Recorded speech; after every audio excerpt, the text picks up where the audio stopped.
The purple feathers along Ambassador Zixtal's spine stood on end as his shuttle approached Earth Station Prime. For 300 years, the Galactic Council had watched these humans from afar, measuring their weapons, counting their warships, calculating their threat level. Now, finally, he would see them up close.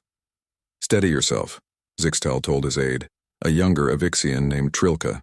"Remember, these are the beings who survived their own nuclear age, colonized 3 star systems in half a century, and built ships faster than any species we've encountered." Trilka's feathers fluttered nervously. "They say human pilots can outmaneuver AI navigators, that their soldiers can fight for days without rest." "Stories," Zixtal replied, though his own research had confirmed these tales. "Today, we learn the truth." The airlock hissed open. A tall human waited on the other side, wearing the blue uniform of Earth Defense Force. His dark skin contrasted sharply with bright white teeth as he smiled. "Ambassador Zixtal, welcome aboard Earth Station Prime. I'm Commander Jack Morrison." He extended his hand in that strange human greeting gesture. Zixtal awkwardly grasped the offered hand, feeling the strength in Morrison's grip. Yet the human was careful, controlled, not crushing like he could have. "Would you like some coffee?" Morrison asked. "Or perhaps tea? We've stocked several varieties based on your dietary files." "Coffee," Zixtal said, curious about this beverage that humans seemed to worship. As they walked through the station's corridors, Zixtal's 4 eyes darted everywhere, recording details. The station was impressive but not threatening, clean, organized, efficient. Humans nodded to Morrison as they passed, but there was no military rigidity, no fear. A human female in maintenance overalls struggled with a heavy toolbox. Before Zixtal could react, Morrison stepped forward. "Let me help you with that, Julie," he said, taking one end of the box. Together, they carried it to a maintenance hatch. The woman thanked him, and Morrison rejoined Zixtal as if nothing unusual had happened. "You assisted a subordinate?" Zixtal asked, confused.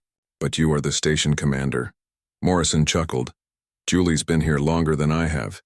She taught me half of what I know about station operations. Besides, those plasma calibrators are heavy." They entered a conference room where coffee waited. The aroma was strange but pleasant. Morrison poured 2 cups, handing one to Zixtal with care. "Careful, it's hot. I wasn't sure how you take it, so I brought cream and sugar on the side." Zixtal sipped the dark liquid, surprised by its complexity. Through the window, he could see Earth itself, blue and white against the void. A soft chime interrupted them. Morrison checked his communicator and frowned. "I apologize, Ambassador. There's been an accident in the docking bay. I need to coordinate the response team." "Go," Zixtal said, expecting the commander to delegate the task. Instead, Morrison jogged toward the emergency. Curious, Zixtal followed. Inside the docking bay, chaos reigned. A cargo loader had malfunctioned, pinning a Krellian worker under heavy crates. The insectoid alien's chitin was cracked, green fluid leaking. Morrison dropped to his knees beside the injured being. "Hey there, buddy. We're going to get you out. What's your name?" The Krellian clicked weakly. "Crixtalk." "All right, Crixtalk. I'm Jack. Where does it hurt the most?" As Morrison coordinated the rescue, Zixtal watched in amazement. The commander knew every worker's name, asked about their families, kept them calm. When the medical team arrived, Morrison stayed until the Krellian was safely extracted. "Will he recover?" Zixtal asked afterward. "Should be fine. Our medical bay has experience with Krellian physiology." Morrison wiped sweat from his brow. "I'm sorry about the interruption. Shall we continue the tour?" Over the next week, Zixtal observed similar incidents. A human engineer spent her lunch break tutoring alien children. A security officer carried supplies for an elderly Centauri merchant. Kitchen staff learned alien recipes to make visiting. Species feel at home. Each night, Zixtal filed reports that confused the council.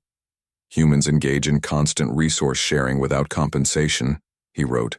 "They assist without calculating advantage. This behavior appears illogical." During a dinner in the station's common area, Zixtal finally asked Morrison directly, Why do your people help others so freely? What do you gain? Morrison considered the question while chewing his food. I guess it's just how we're wired. When my daughter was little, she fell off her bike and scraped her knee. A stranger stopped, cleaned the wound, and made sure she got home safely. Never saw that person again. And when I see someone in trouble, I remember that stranger. Maybe they're paying it forward too. Maybe someday, someone will help my daughter again. Zixtal's translator struggled with paying it forward. The concept didn't exist in most galactic languages. Later, in the observation deck, Zixtal watched humans interact with dozens of alien species. No fear, no hostility, just connection. A human child approached Trilka, offering a drawing. I made this for you, the small being said. It's your feathers. They're pretty. Trilka accepted the crude artwork, as if it were precious treasure. You, see? Morrison said, having noticed the exchange. That's what makes us human. Not our ships or weapons, but this. He gestured at the child, now showing Trilka how to use crayons. That night, Zixtal sent a priority message to the Council. Initial assessment incomplete. Humans possess capability we did not anticipate. They build connections stronger than any armor, forge bonds more durable than any hull plating. This ability to generate loyalty through kindness may be their greatest strength. Request extended observation period. The Council responded within hours, approving his request. They too sensed something unprecedented about these humans. On his 14th day, Zixtal witnessed an accident that would change his understanding forever. A coolant pipe burst in the engineering section, spraying toxic chemicals. Without hesitation, 3 humans formed a barrier with their bodies, protecting a group of Felnari younglings on a school tour. The humans suffered severe burns. The Felnari children escaped unharmed. In the medical bay, Zixtal stood beside Morrison as doctors treated the injured humans. They risked their lives for children not of their species, Zixtal said, his voice shaking. Of course they did, Morrison replied softly. Those kids were scared, someone had to help. But the cost? Sometimes kindness has a cost. That doesn't make it any less necessary. As Zixtal watched human medical staff work tirelessly to save their colleagues, something shifted in his understanding. These beings weren't just powerful because of their technology or military might. They were powerful because they cared, deeply and unconditionally. That night, Zixtal's report to the Council contained a single sentence that would echo through the halls of power across the galaxy. We have underestimated humanity's most dangerous weapon, their capacity for kindness. Back on Earth Station Prime, life continued. Humans helped, shared, connected. And slowly, inexorably, they changed the galaxy not through force, but through the simple act of caring. Ambassador Zixtal had come to study humanity's strength. He left understanding their true power lay not in what they could destroy, but in what they chose to protect, nurture, and love. 3 months after Ambassador Zixtal's visit to Earth Station Prime, alarms screamed across the Galactic Council's networks. The Crixian Empire had launched a surprise attack on Outpost Theta 7, just 2 light-years from human space. This is, Ed, Council Chairman Vrexnall announced to the Emergency Assembly. Now we'll see how humans respond to aggression at their borders. The Council members watched their screens intently. Human warships were moving. The famous United Earth Fleet, terror of a dozen rebellions, was mobilizing, but something was wrong with the formation. Why are they sending medical frigates? A Zentori delegate asked. Where are their battle cruisers? On the bridge of the USS Mercy, Captain Lisa Gardner studied the tactical display. Her short brown hair was pulled back in a practical ponytail, and her green eyes focused on the chaos ahead. Status report, she ordered. Lieutenant Danny Cole responded from the sensor station. Outpost Theta 7 is heavily damaged. Life signs from both Council and Crixian forces. No active combat detected, but weapon signatures are still hot. Typical Crixian hit and run, Gardner muttered. Prepare all medical teams. I want trauma units ready in 10 minutes. Her first officer, Commander Rick Santos, raised an eyebrow. Captain, the Crixians might still be hostile, Shouldn't we wait for military escort? People are dying, Rick. Every minute counts. Gardner activated the fleet-wide channel. This is Captain Gardner to all ships. Deploy shield drones to protect our approach. Weapon systems remain cold. I repeat, weapons cold. The Council observers couldn't believe their sensors. 4 human medical ships were approaching a combat zone without firing a single shot. They're going to be slaughtered, Brexnall whispered, but the Crixian ships held their fire, confused by the human response. Their commander, War Master Kralthor, had expected retaliation, not rescue. Captain, incoming transmission from the lead Crixian vessel, Cole reported. Gardner straightened her uniform. On screen, Kralthor's reptilian face appeared, scales, gleaming with battle oils. Human commander, why do you approach? This is a war zone. War Master, this is Captain Lisa Gardner of the medical ship Mercy. We're here to provide humanitarian aid. You have wounded warriors who need treatment. So does the Council outpost. Let us help. The Crixian's yellow eyes narrowed. You would aid your enemies? Right now, I see injured beings who need medical care. Nothing more, nothing less. A long pause, then. You may proceed. But know this, human. Any treachery in my ships will reduce yours to atoms. Understood. Gardner out. The medical teams deployed with military precision. Dr. Sam Martinez led the first group into the damaged outpost. The scene was horrific. Council personnel lay wounded among debris, while injured Crixian soldiers watched warily from defensive positions. Martinez knelt beside a Crixian warrior with severe plasma burns. The soldier hissed in pain and fear. Easy there, Martinez said softly. I'm going to help you. He turned to his team. I need burn gel and a neural stabilizer. This warrior's going into shock. The Crixian grabbed Martinez's arm with his good hand. Why? Help. Enemy. Martinez smiled gently as he applied the treatment. Because you're hurt. That's all that matters right now. Throughout the outpost, similar scenes played out. Human medics treated Crixian and Council wounded side by side, making no distinction between friend and foe. Nurse Kelly Shaw found 3 Crixian juveniles hiding in a storage room. They'd been caught in the crossfire, against all rules of engagement. Hey, there, she said, keeping her voice calm. You're safe now. Are any of you hurt? The smallest one, barely reaching Shaw's waist, showed a deep cut on his arm. Shaw carefully cleaned and bandaged it, humming a lullaby her mother used to sing. On the Mercy's bridge, Gardner coordinated the massive rescue operation. Her screens showed both Crixian and Council wounded being brought aboard her ships. Captain, Santos reported, we're getting resistance from some of the Council personnel. They don't want to be treated alongside Crixians. Gardner's jaw tightened. Tell them they're all patients now. If they refuse treatment, that's their choice. But we won't separate our medical bays based on species or affiliation. In surgery, Martinez worked on a critically injured Crixian officer. The warrior needed a blood transfusion, but Crixian biology was complex. We don't have compatible blood, a nurse reported. Martinez didn't hesitate. Use mine. Crixian and human blood types have enough overlap in emergencies. His team exchanged worried looks. Doctor, that's never been tried. First time for everything. Set up the transfusion. As human blood flowed into the Crixian's veins, something remarkable happened. The warrior's vitals stabilized, then improved. It's working, the nurse whispered. Word spread quickly through both fleets. Humans were giving their own blood to save Crixian lives. War Master Kralthor requested permission to board the Mercy. Gardner met him in the medical bay, where he saw his warriors being treated with the same care as Council personnel.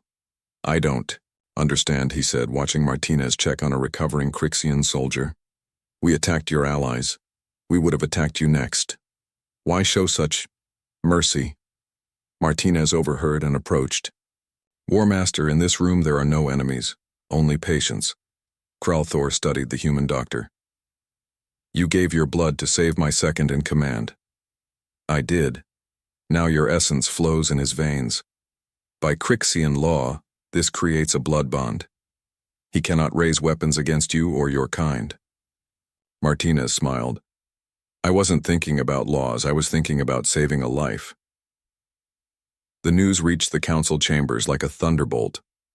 Not only had humans refused to retaliate against the Crixians, they were actively saving their lives, creating unbreakable bonds in the process. This is unprecedented, Vrexnall said. They're turning enemies into allies through medical intervention. Ambassador Zixtal, watching from his office, felt his feathers ruffle with a new understanding. No, he said softly. They're eliminating the concept of enemy altogether. Back on the Mercy, Gardner received a transmission from Earth Command. Admiral Patricia Wong appeared on screen. Captain, your actions have created quite a stir in the Council. Some are calling it brilliant strategy, others say it's madness. Gardner shrugged. Admiral, we saw people who needed help. Everything else was secondary. The Crixians are withdrawing. They're also requesting formal medical exchange programs with Earth. Of course they are, Gardner smiled. It's hard to fight someone who saved your life. After the crisis, Gardner found Martinez in the mess hall, exhausted but satisfied. A young Crixian warrior sat across from him, sharing a meal. You know, Martinez said between bites, your people have a fascinating circulatory system. We could learn a lot from each other. The Crixian, who hours ago had been an enemy combatant, nodded eagerly. I would like to learn human medicine, to help others as you helped us. Gardner watched this exchange and remembered something her grandmother once said, kill your enemy and you create two more. Save your enemy and you create a friend. That night, reports flooded the council from across the sector. The story of human medical ships saving Crixian warriors had spread like wildfire. Some species were horrified, others inspired. But all were forced to reconsider what they knew about humanity. In his quarters, Ambassador Zixtal composed his report. The humans have weaponized compassion. They defeat not through destruction, but through healing. The Crixian Empire, known for centuries of aggression, now speaks of blood bonds with humanity. We must ask ourselves, how do we fight an enemy that refuses to be our enemy? The Council had no answer. They had prepared for human weapons, shields, and tactics. They had not prepared for human kindness. As the Mercy and her sister ships returned to Earth space, they carried more than just recovered patients. They carried the seed of a new galactic order, one where medical bays replaced battlefields and doctors wielded more power than generals. The test was over. Humanity had responded to violence not with more violence, but with healing hands and open hearts. And in doing so, they had changed the rules of galactic politics forever. 2 weeks after the Theta 7 incident, Ambassador Zixtal received clearance to visit the USS Mercy. He needed to understand what had really happened out there, beyond the official reports. The medical ship floated like a white beacon against the stars. As his shuttle approached, Zixtal noticed something odd. Crixian fighters were escorting the ship, not threatening it. Captain Gardner met him in the docking bay. Welcome aboard, Ambassador. I understand you want to see our guests? Guests? Zixtal's feathers twitched. You mean prisoners? Gardner shook her head. Follow me. They walked through corridors filled with a mix of species. Humans chatted with Crixians. Council members shared meals with former enemies.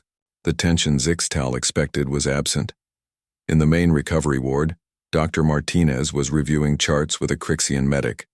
The reptilian wore a white coat over his battle armor. Ambassador, Martinez greeted him. Meet Sub-Commander Vector. He's been studying our trauma protocols. Vector straightened, his scales shifting to a respectful blue. The humans have teaching methods unlike any in the Empire. They share knowledge freely. And Vector has taught us about Crixian regenerative techniques, Martinez added. It's fascinating stuff. Zixtal struggled to process this. But you were enemies. Your people tried to kill each other. Were, Vector emphasized. Now we are... He searched for the word. Colleagues. Gardner led Zixtal to the mess hall, where the most shocking sight awaited him. Crixian warriors sat at tables with human crew members, sharing food and stories. In one corner, children of both species played together. At a central table, Martinez sat with Vector and several other Crixians, eating what appeared to be pizza. "You have to try this," Vector was saying. "Human food is strange but addictive." Zixtal approached their table, his diplomatic training failing him. "I don't understand. How can you sit here, sharing food with those who attacked you?" Martinez looked up, sauce on his chin. "Ambassador, come join us. We saved some pepperoni." "But they're Crixians. They've been at war with the Council for generations." Vector's scales shifted to a somber gray. "I was at war, yes. I followed orders, fought battles, took lives. Then this human," he gestured to Martinez, "gave me his blood when I was dying. Human blood now flows in my veins. How can I fight those who share their essence with me?" Martinez wiped his mouth. "It's not complicated, Ambassador. When someone's hurt, you help them. When they're hungry, you feed them. Everything else is just politics." "The Council won't understand this," Zixtal said. "They'll have to," Gardner replied, sitting down. "Because this is how we do things." Later in Gardner's office, Zixtal reviewed the medical reports. "You've treated over 300 Crixian warriors."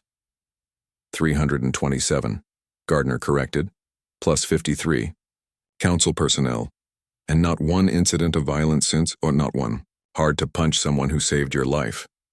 A knock at the door interrupted them. A young human nurse entered, followed by a small Crixian child. "Sorry to disturb you, Captain," the nurse said. "Crixtel here made something for Dr. Martinez." The Crixian child, no higher than Zixtal's knee, held out a drawing. It showed a human and a Crixian holding hands with hearts floating above them. "He wouldn't go to bed until he gave it to the doctor," the nurse explained. Gardner smiled. "We'll make sure he gets it.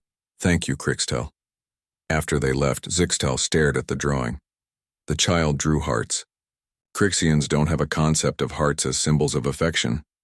"He does now," Gardner said simply. That evening, Zixtal attended what the crew called movie night. Humans and Crixians crowded into the recreation room to watch something called E.T. He found himself seated between Martinez and Vector. "What is this ritual?" he whispered.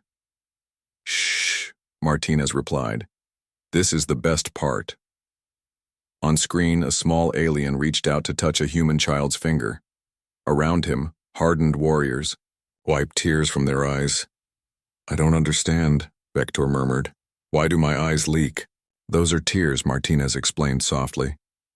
"It means the story touched your heart." "But I am Crixian. We do not." "You do now, buddy. You do now." After the movie, Zixtal found a quiet corner to compose his thoughts. His communicator beeped with an incoming message from the Council.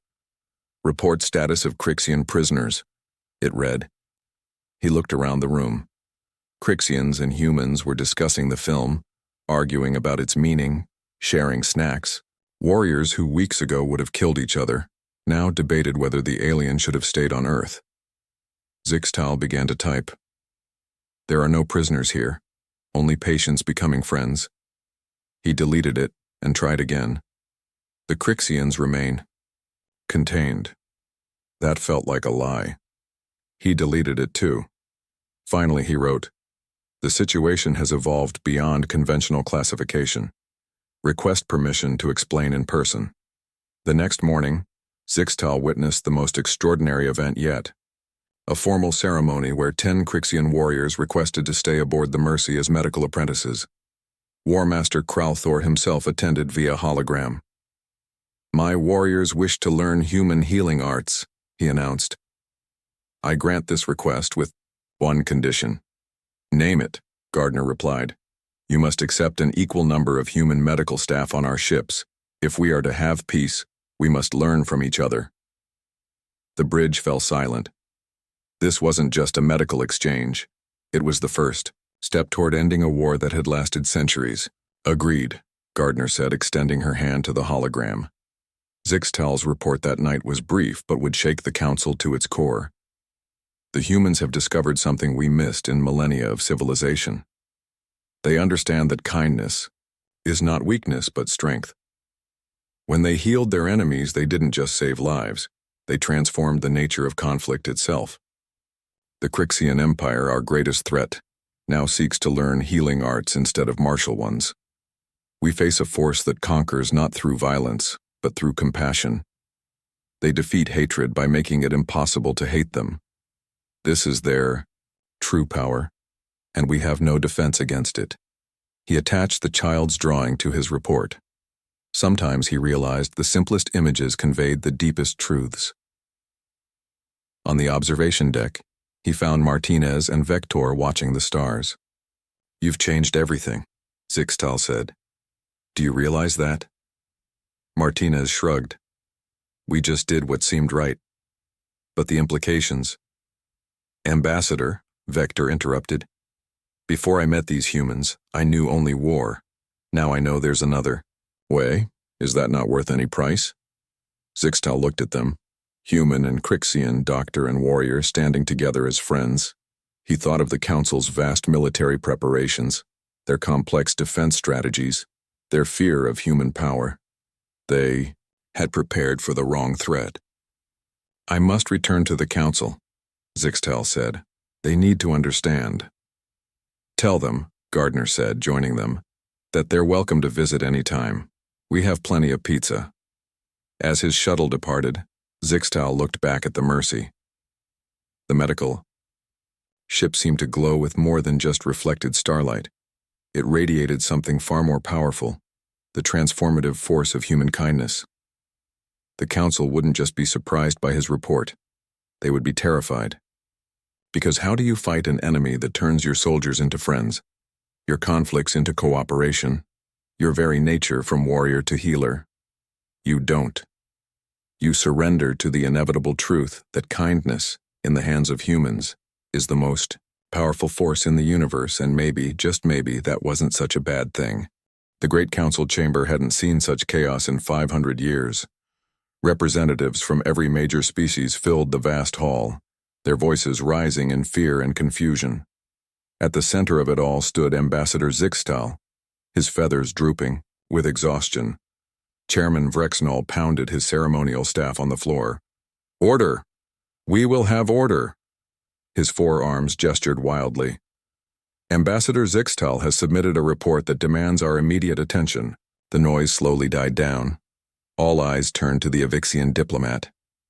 "Honored council members," Zixtal began, his voice steady despite his fatigue. "What I witnessed aboard the human medical ship defies everything we understand about power and conflict." He activated the holoprojector. Images filled the air. Crixian warriors learning medicine, children drawing pictures of friendship, former enemies sharing meals. The Zelkani delegate, a crystalline being named Shardla, chimed in alarm. "These images must be fabricated. Crixians do not behave this way." "I assure you they are real," Zixtal replied. "I watched a Crixian child give a drawing to a human doctor, a drawing with heart symbols, a concept alien to Crixian culture until now." Murmurs rippled through the chamber.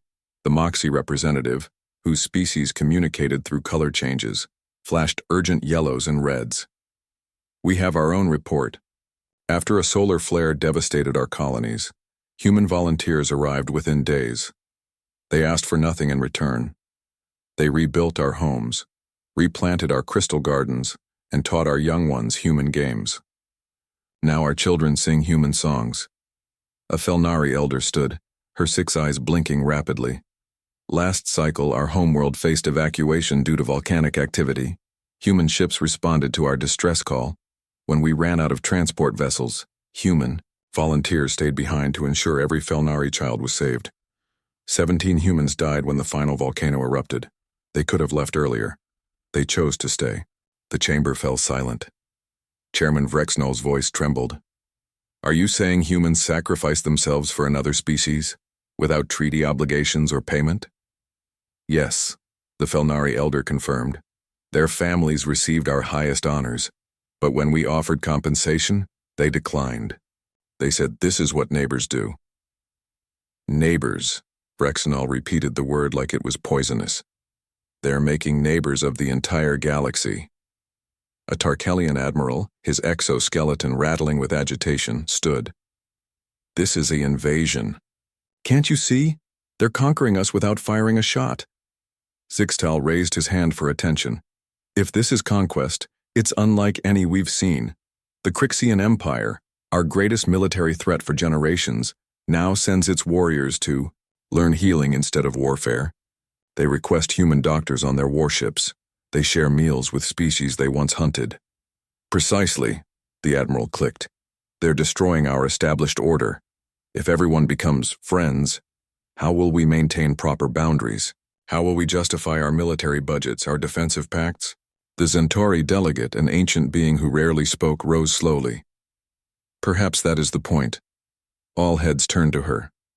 For millennia, we have built walls, forged weapons, created barriers between species. The humans tear them down with simple acts of kindness. They make us question why we built them at all. A younger delegate from the Vraxian Confederacy interrupted. My world experienced this human kindness 3 months ago. A mining accident trapped hundreds of our workers. Human rescue teams arrived uninvited. They worked for 6 days without rest. When we demanded to know their price, they seemed confused. People were trapped, they said. What else would we do? He paused, his voice breaking slightly. Now our mining guild sends safety equipment to human colonies. We share technology freely. We cannot explain why. It just feels right. Chairman. Vrexenol slumped in his chair. They're reprogramming us, changing our fundamental nature. No, Zixtal countered. They're showing us what we could have been all along. The debate raged for hours. Some called for immediate military action. Others suggested diplomatic isolation. A few brave voices proposed learning from the humans. Finally, the Crixian representative entered the chamber. War Master Kralthor himself, breaking centuries of precedent by appearing in person. Honored Council, his deep voice silenced the room. I come not as a conqueror, but as one transformed. The humans did not defeat us in battle. They defeated the very idea of battle itself. He pulled back his sleeve, revealing a medical band. Human blood flows in my veins. On 17 of my ships, human doctors train my warriors in the art of healing. My people, who once gloried in destruction, now take pride in saving lives. You've been corrupted, the Tarkelian admiral accused. No, Kralthor replied calmly. I've been awakened. When a human doctor worked 30 hours straight to save my wounded warriors, enemies who had just attacked their allies, I saw true strength. Not the strength to destroy, but the strength to heal, to forgive, to transform. He turned to address the full council. You fear human kindness because it exposes the lie we've all lived. The lie that says we must be enemies, that conflict is inevitable, that compassion is weakness. The humans prove otherwise. They show us a path to something greater. Chairman Vrexenol stood, his 4 hands clasped in distress. But if everyone becomes friends, if kindness prevails, what happens to our way of life? Our hierarchies, our power structures? They evolve, a new voice said. Everyone turned to see a human entering the chamber. Captain Lisa Gardner walked calmly. To the center, her medical uniform stark white against the ornate surroundings. I apologize for interrupting, she said. I was invited by Ambassador Zixtal to provide testimony if needed. You're out of order, the chairman protested weakly. Perhaps, but I think you need to hear this. Gardner looked around the chamber. You see kindness as a weapon because you can't imagine it as anything else. You've spent so long thinking in terms of power and control that you've forgotten something fundamental. And what's that? Vrexenol demanded. That we're all just people, trying to survive in a vast, often hostile universe. When you strip away the politics, the species differences, the territorial disputes, what's left? Beings who feel pain, who need help sometimes, who want their children to grow up safe. She pulled out a small hologram projector. An image appeared, the drawing made by the Crixian child. This was drawn by a child whose people have been at war with the Council for 300 years. He drew it after watching humans and his people work together to save lives. He didn't see enemies becoming allies, he saw people becoming friends. The chamber remained silent. You call it conquest, Gardner continued. We call it connection. You see it as losing power. We see it as gaining family. The choice isn't whether to resist this change. It's whether to embrace it willingly or have it happen anyway. After Gardner left, the council debated for 3 more days. Reports poured in from across the galaxy. Humans teaching agriculture to struggling colonies. Humans sharing medical breakthroughs freely. Humans organizing interspecies sports leagues, cultural exchanges, joint exploration missions. On the final day, Chairman Vrexnall addressed the assembly one last time. We face something unprecedented. The humans wield kindness like we wield weapons. They conquer through compassion. They build empires of empathy. We cannot fight this. We cannot resist it. The question is, do we want to? He looked at the child's drawing, now projected above the chamber. Perhaps it's time we learned a new way. The vote was unanimous. The council would send a formal delegation to Earth, not to negotiate terms of surrender, but to request membership in what humans called the Galactic Community. As the session ended, Zixtal found himself alone with the chairman. Do you think we're making a mistake? Vrexnall asked. Zixtal's feathers rustled thoughtfully. Chairman, I think we're finally correcting one. Outside, the stars continued their ancient dance, indifferent to the momentous change occurring below. But for the first time in millennia, the galaxy moved toward unity instead of division, drawn together by the most unlikely force of all, human kindness. 6 months after the emergency session, Ambassador Zixtal's shuttle approached Earth Station Prime for the second time. But this visit was different. Today, he led the entire Galactic Council delegation. Commander Jack Morrison waited in the docking bay. But he wasn't alone. Dozens of beings from across the galaxy stood with him.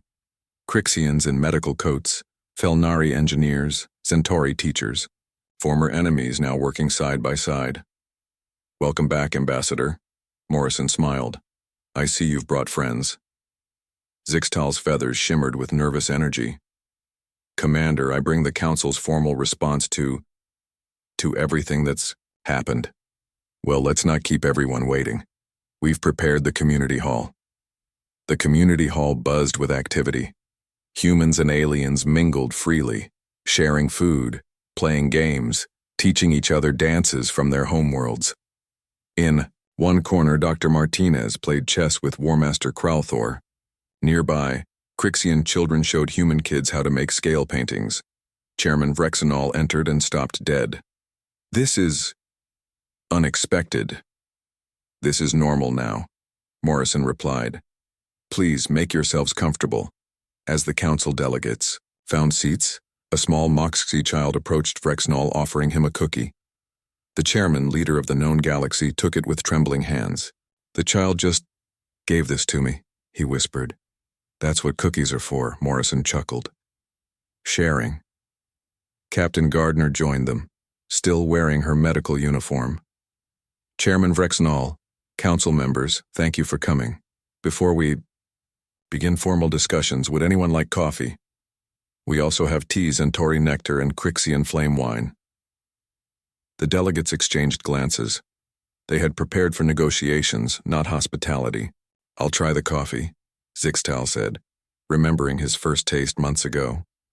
Soon, the most powerful beings in the galaxy sat in a circle, holding warm drinks and cookies, surrounded by the everyday miracle of different species living in harmony.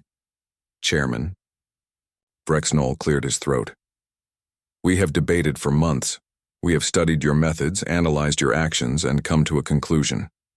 He stood, his forearms spread wide. The Galactic Council formally requests to join what you call the human sphere of influence. We wish to learn this kindness. The room fell silent. Then Morrison did something that shocked everyone. He laughed. There's no human sphere of influence, he said. There's just people being decent to each other. But you've transformed the galaxy, Vrexnall protested. The Crixian Empire makes peace. The Felnari share technology. The Moxie open their borders. All because of you. Gardner shook her head. All because people decided to help instead of hurt. We didn't conquer anyone. We just showed a different way. War Master Kralthor spoke up. When human blood saved my life, when human doctors healed my warriors, when human children played with our young, we saw strength we never imagined. Not the strength to destroy, but to build, to connect, to forgive. A Centauri elder raised her hand. How do we learn this? How do we teach our people to be kind? Martinez leaned forward. You're already doing it. Every time you help someone without expecting reward. Every time you choose understanding over judgment. Every time you see a stranger as a potential friend instead of a threat. But there must be rules, the Tarkelian admiral insisted. Protocols, treaties. The only rule, Morrison said, is to treat others as you'd want to be treated. Everything else follows naturally. The formal ceremony took place an hour later, but it wasn't what anyone expected. No treaties were signed. No territories were exchanged. Instead, Morrison simply hugged Chairman Vrexnall. Welcome to the family, he said softly. The chairman's forearms wrapped awkwardly around the human. Then, something remarkable happened. The ancient leader who had ruled through fear and power for centuries began to cry. I've waited my whole life for this, he whispered. I just didn't know it. One by one, the council members embraced humans and each other. Millennia of formality and protocol melted away in moments of genuine connection. That evening, the station hosted what Morrison called a potluck dinner. Every species brought food from their homeworld. The Crixians offered spiced meat that made humans' eyes water.